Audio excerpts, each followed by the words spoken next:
Hi, my friends. Today I want to present you a new story. Enjoy watching it. I should have known from the beginning. There were signs, subtle ones, but clear enough for someone attuned to the rhythms of married life. After 18 years of living with Susan, I could read her like a well-worn book. The sudden, secretive smiles, the late-night phone conversations disguised as trips to the bathroom, the new lingerie that appeared in her drawer without ever making an appearance in our bedroom. It all pointed to the same inevitable conclusion. My wife was having an affair. It was a cold Tuesday evening when the first undeniable clue fell into my lap. I had been working late in my home office, buried in spreadsheets and quarterly reports, when the soft chime of a notification caught my attention. It wasn't mine, it was Susan's phone, left unattended on the kitchen counter. In the years of our marriage, I had never felt the need to invade her privacy. But this time, something primal drove me to pick up the device and unlock it with the passcode I had seen her enter 1,000 times. Susan's phone was a treasure trove of betrayal. My hands trembled as I scrolled through her recent messages. Most were mundane, notes from her book club, reminders from the pharmacy. But then there was a name that stood out, Dave. The message preview was innocuous enough, but a chill ran down my spine as I tapped to open the full conversation. Dave, can't wait to see you again, love. Last night was amazing. Susan, me too, darling. I can't stop thinking about you. The words blurred as a surge of anger and heartbreak overwhelmed me. I blinked hard, forcing myself to focus. Each message was a dagger, every photo a twist of the knife. There were months of conversations, filled with sweet nothings, intimate details, and provocative pictures. They spoke of love, of a future together. Something Susan had never mentioned wanting with me. Just then, I heard the front door open. Susan's voice rang out, cheerful and unsuspecting. Wilfred, are you home? I quickly locked her phone and placed it back on the counter, my heart pounding. In the kitchen, I called out, trying to keep my voice steady.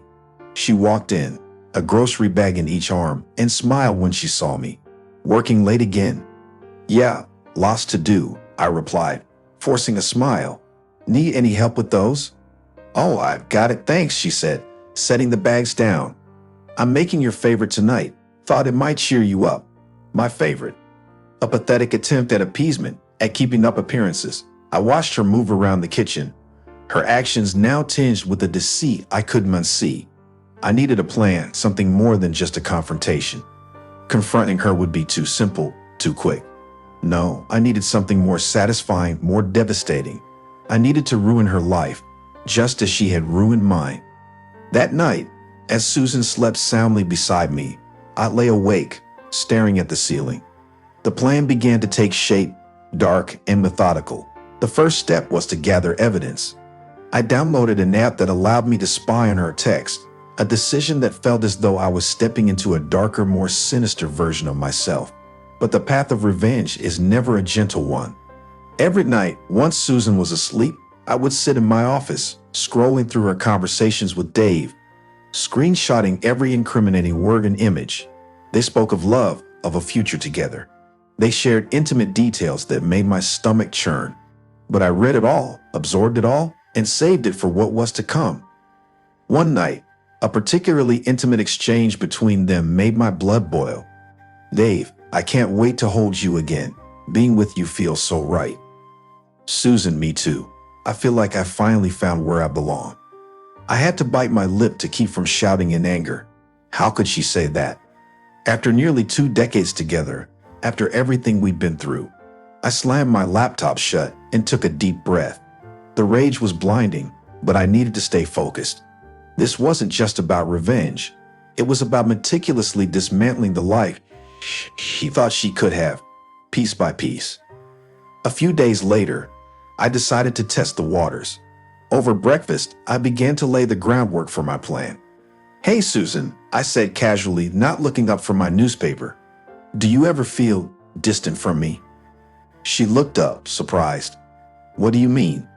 I don't know, I said, shrugging. It just feels like we've been a bit off lately. Her eyes flickered with something, guilt perhaps. I'm sorry if I've been distracted, she said, reaching across the table to touch my hand. Work has been really stressful. I nodded, pulling my hand away gently. Yeah, I get it. Just wanted to check in. She smiled, but it didn't reach her eyes. We should make more time for each other. Definitely, I replied, already knowing that my plan was in motion. From that day on, I started acting cold and distant, a sharp contrast to the affectionate husband I had always been. When she asked if something was wrong, I brushed her off with a nonchalant, "I'm fine." When she tried to talk, I avoided her, creating a wall of silence that grew thicker with each passing day. I could see the toll it was taking on her. She became anxious, paranoid, constantly asking if I was okay, if we were okay. But I gave her nothing. I changed my routines. I went out at odd times, stayed late at work, and spent more time on my phone, always ensuring she saw me but never knew what I was doing. I changed the passwords on all my devices, leaving her out in the cold. I started going to see my friends more often, cluing them in on my plan without revealing too much. They played along, helping me create a web of lies and deceit that made Susan's head spin. One evening, as I was getting ready to go out, Susan approached me, her eyes red-rimmed from crying. "Wilfred, please," she said, her voice trembling. "I feel like I'm losing you. Can we talk?" I looked at her, my expression cold and unfeeling. "Not now, Susan. I have to go." "Where are you going?" she asked, desperation creeping into her voice. "Just out," I replied, brushing past her. "Don't wait up." As I walked out the door, I heard her sobbing. It should have broken my heart, but instead it only steeled my resolve. This was just the beginning. The plan was in motion, and there was no turning back. That night, I sat with my friends, discussing mundane topics, but my mind was elsewhere. I knew that while I was here, Susan would be at home, her mind racing, her paranoia growing, and that was exactly what I wanted. The next few weeks followed the same pattern. I continued to spy on her, gathering more and more evidence. I acted distant and cold, relishing in the confusion and pain it caused her. I watched as she confided in Dave, telling him how distant I was, how she feared I might be cheating on her. The irony was delicious, and I savored every moment of it. The morning after Susan's tearful plea for communication, I awoke with a renewed sense of purpose. The satisfaction I felt from watching her spiral into paranoia was intoxicating, but it was only the beginning. My plan needed to escalate, become more intricate. I wasn't just aiming for a reaction. I was constructing a carefully orchestrated downfall. As Susan slept fitfully beside me, I slipped out of bed and headed to my office, closing the door quietly behind me. My first step was to safeguard my finances. It was crucial to secure my assets before Susan's inevitable discovery of my knowledge. I scheduled a meeting with a family attorney who came highly recommended. Mr. Sanders was a graying man in his late 50s with a shrewd, calculating demeanor that immediately put me at ease. He listened attentively as I laid out my situation, nodding occasionally, his expression unreadable. "Wilfred," he said, leaning back in his chair and steepling his fingers, "you've certainly taken extensive measures. Gathering evidence of your wife's infidelity is a solid foundation. Now we need to focus on protecting your financial interests."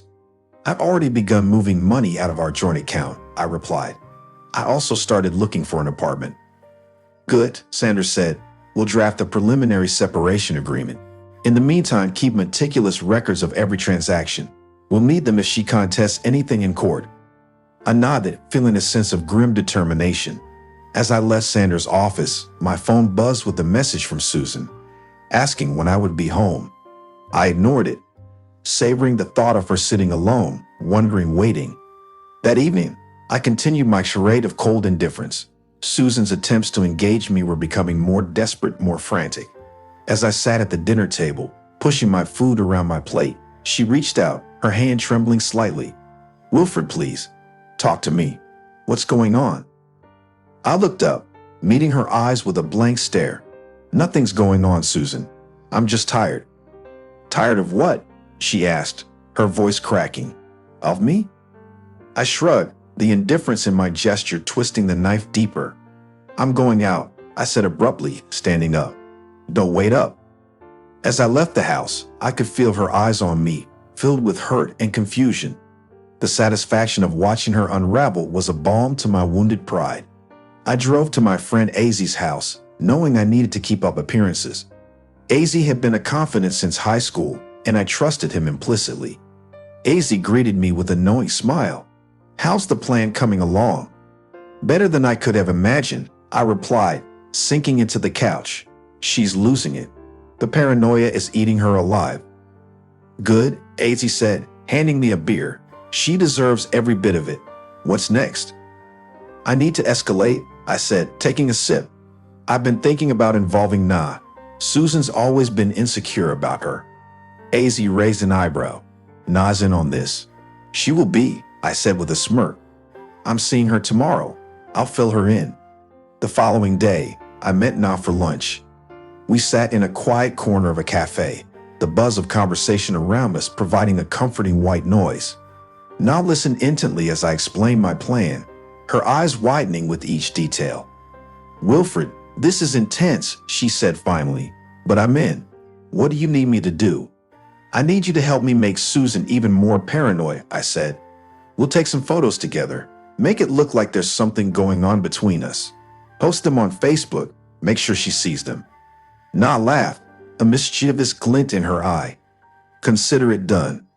That night, I returned home to find Susan waiting for me in the living room. She looked haggard, her eyes puffy from crying. "Wilfred, we need to talk," she said, her voice barely above a whisper. I sighed, feigning impatience. "What is it now, Susan? Are you seeing someone else?" She blurted out, tears spilling down her cheeks. "Is that why you've been so distant?" I couldn't help the smile that tugged at the corners of my mouth. "What makes you think that?" "You're never home," she sobbed. "You don't talk to me, don't touch me. I feel like I don't even know you anymore." "Maybe you don't," I said coldly. "Maybe you never did." She stared at me, her expression a mix of hurt and bewilderment. I turned and walked away, leaving her to drown in her confusion and pain. Over the next few weeks, Na and I executed our plan flawlessly. We took photos together, posed in ways that suggested a deep intimacy, and posted them on social media.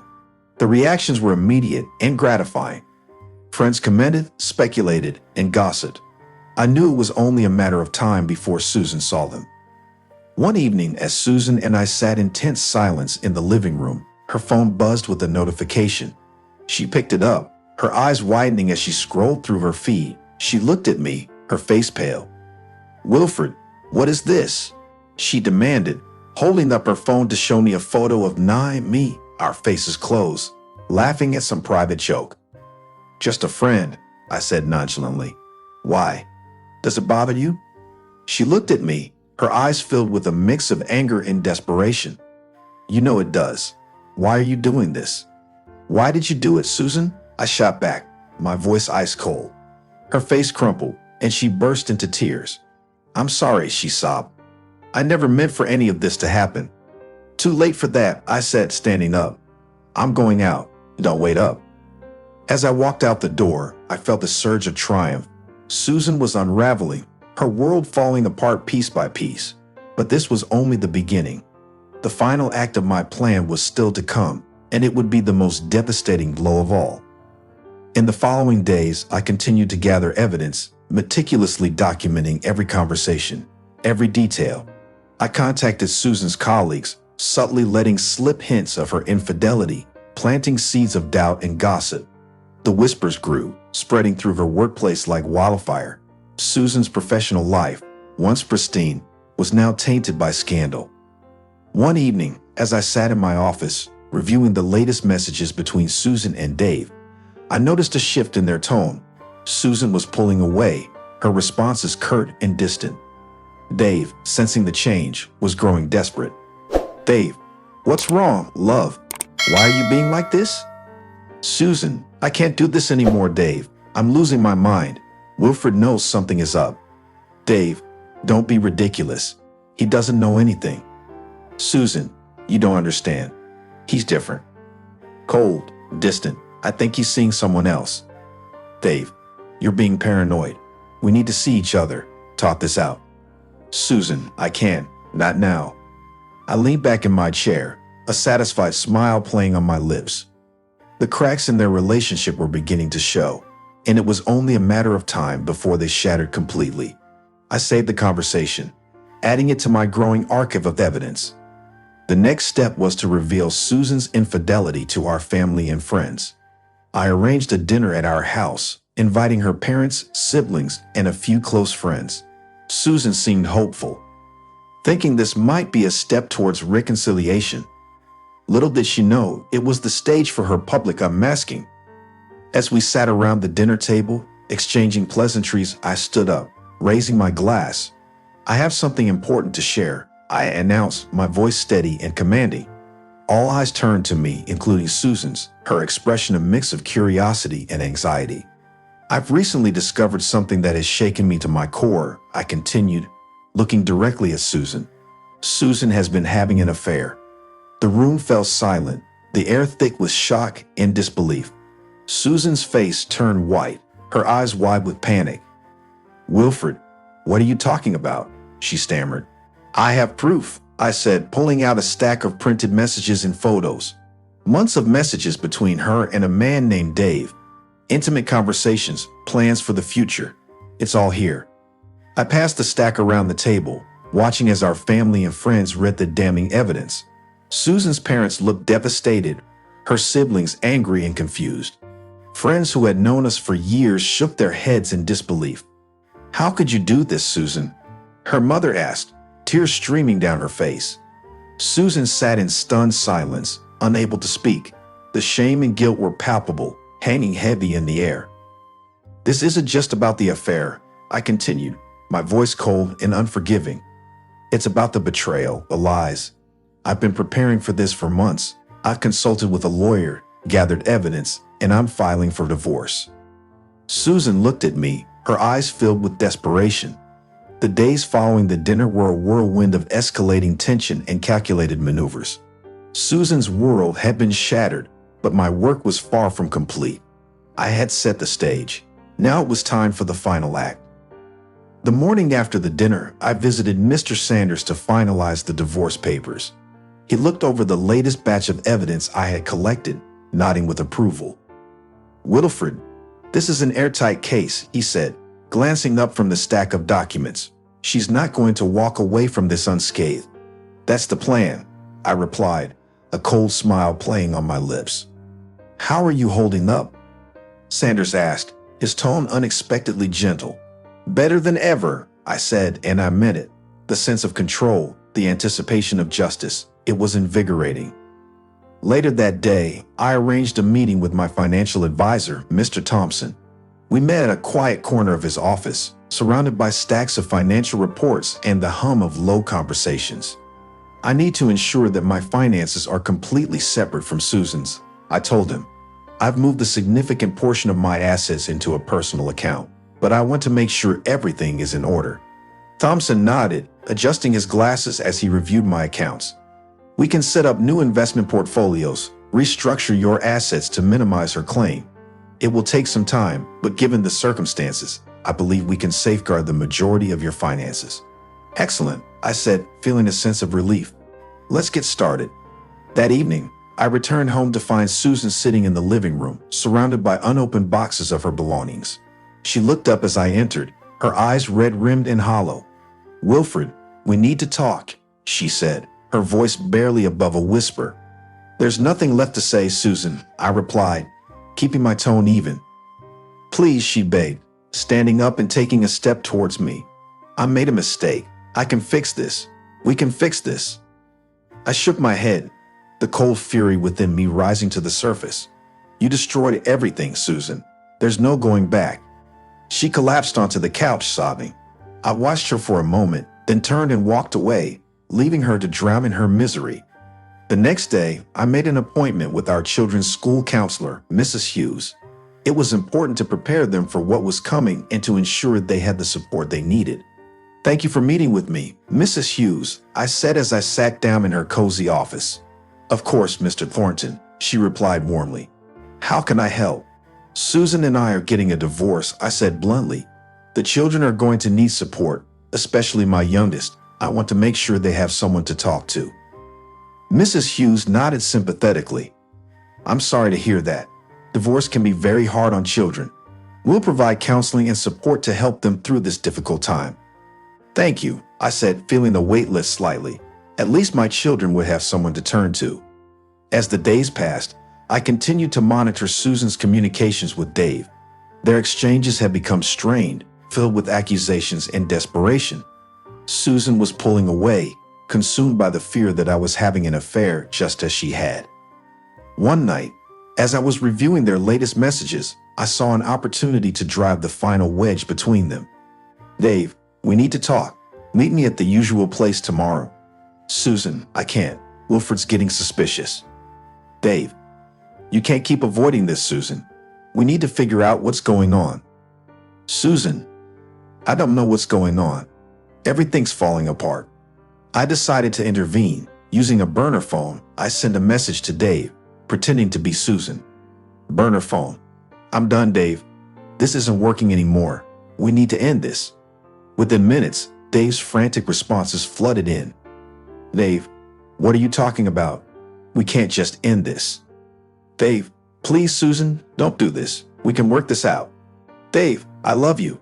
Don't throw this away. I watched the messages with satisfaction. The seeds of doubt and mistrust had been sown. Susan would find herself increasingly isolated, unable to turn to the man she had betrayed me for. The next step was to ensure Susan faced professional repercussions. I sent an anonymous tip to her employer, detailing her affair and providing copies of the incriminating messages. It didn't take long for the consequences to unfold. A few days later, Susan received a call from her boss, summoning her to a meeting. I watched her leave the house, her face a mask of anxiety. Hours later, she returned, looking defeated. They're putting me on administrative leave, she said numbly, collapsing onto the couch. I said nothing, simply watching as she struggled to process the gravity of her situation. The cracks in her facade were widening, and it was only a matter of time before she completely broke down. As Christmas approached, I prepared for the final blow. I packaged all the evidence I had gathered, the texts, the photos, the emails, into neat binders. One went to my lawyer, another to Dave's parents, and the last to Susan's family. I wanted everyone to see the extent of her betrayal. On Christmas Eve, I mailed the packages, timing their delivery for maximum impact. As the final pieces of my plan fell into place, I felt a sense of closure. Susan's downfall was imminent, and I would soon be free from the web of lies and deceit she had woven. The night before I moved out, Susan tried once more to salvage our marriage. She approached me cautiously as I packed my bags, her eyes filled with a desperate hope. Wilfred, can't we try to work things out? She pleaded, for the sake of the children. I paused, looking at her with a mixture of pity and disdain. You should have thought of that before you betrayed me, I said coldly. She recoiled as if struck, tears streaming down her face. I never meant to hurt you, she sobbed. But you did? I replied, closing my suitcase. And now we both have to live with the consequences. The following morning, I left the house for the last time. As I drove away, a sense of liberation washed over me. The nightmare was over. I had executed my plan to perfection, and now it was time to start anew. In the weeks that followed, the fallout from my actions reverberated through Susan's life. Her family was furious, her reputation in tatters. She lost her job, her friends distanced themselves, and Dave, realizing the extent of the damage, broke off their relationship for good. One day, I received a call from my lawyer. Wilfred, the divorce is finalized. You got everything you wanted. Thank you, I said, feeling the weight lift from my shoulders. I appreciate everything you've done. As I hung up, I glanced at my phone and saw a message from Na. She had been a steadfast ally throughout this ordeal, and in the process, our friendship had deepened into something more. How about dinner tonight? She had written. I smiled, feeling a sense of hope for the first time in months. I'd love that, I replied. As I walked into the future, leaving the wreckage of my past behind, I felt a renewed sense of purpose. Life had dealt me a cruel hand, but I had played it masterfully. Now it was time to embrace the new beginning that awaited me, and with Na by my side, I felt ready to face whatever came next.